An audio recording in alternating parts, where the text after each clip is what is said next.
Hey guys, whether you guys are in the new system, that's the new Switch, or the older one, in order to manage all your software here and clean it up, so if you need to run an update and you have no more space, this would be one of the fixes. So you could clean up stuff and delete some games and get rid of them, or just buy a micro SD card or a bigger micro SD card so you can put even more games. Anyways, we're just gonna go into system settings.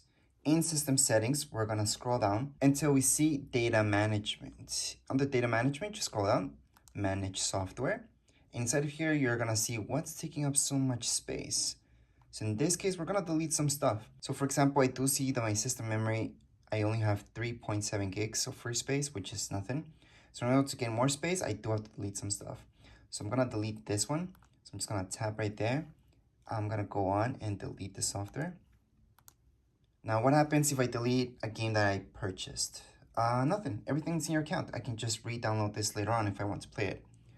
So I'm gonna tap OK.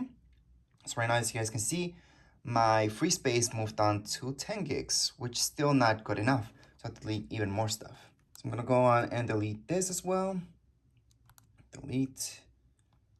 And by the way, this is how you can delete any games. Obviously, there's other ways of deleting. You can actually click on the game itself, but this is easier because you get to see how big games are and how much space they're taking up.